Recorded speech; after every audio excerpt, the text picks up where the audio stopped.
திருச்சிற்றம்பலம். தென்னாடுடைய சிவனை போற்றி, எந்நாட்டவருக்கும் இறைவா போற்றி. அருள்மிகு கற்பகாம்பாள் உடனாய அருள் நிற எட்டீஸ்வர பெருமான் பொன்னார் மலரடிகள் போற்றி போற்றி.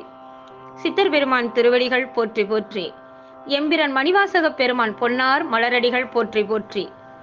எம்பிரன் மணிவாசக பெருமான் அருளி செய்த திருவாசகம் 38வது பதிகம் திரு ஏசரவு. திருப்பெருந்துறையில் அருளியது. இறைவனது பெருங்கருணை திறத்தை நினைந்து உருகி அருளிய பதிகம் ஆதலால் இது திரு ஏசரவு எனப்பட்டது. ஏசரவு என்பது வருந்துதல் என்பதாகும். அதாவது இங்கு மனம் நைந்து உருகுதலை குறிக்கின்றது.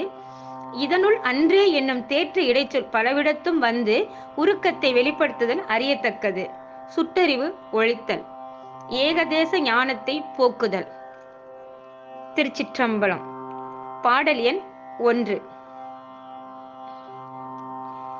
இரும்புதரு மனத்தேனை ஈர்த்தீர்த்தன் என்புருக்கே கரும்புதரு சுவை எனக்கு காட்டினை உன் கழலினைகள் ஒருங்குதிரை உலவு சடை உடையானே நரிகள் எல்லாம் பெருங்குதிரை ஆக்கிய ஆரே அன்றே உன் பேரருளே.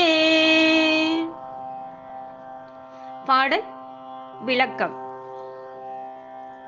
ஒன்றாய் கங்காதேவியின் அலைகள் எங்கும் உலாவுகின்ற சடைமுடியை உடையவனே, இரும்பு போன்ற கொடிய மனத்தை உடையவனாகிய அடியேனை அலைக்கழித்து இழுத்து என்னுடைய என்புகள் உருகும்படி செய்து கரும்பின் சுவை போன்று இனிமையாகிய ருசியை உடைய உன்னுடைய திருப்பாதங்கள் இரண்டையும் அடியேனுக்கு அருள் செய்து காட்டி அருளினை நரிகள் யாவற்றையும் பெரிய குதிரைகளாக உண்டாக்கிய விதம் என்ன ஆச்சரியம்!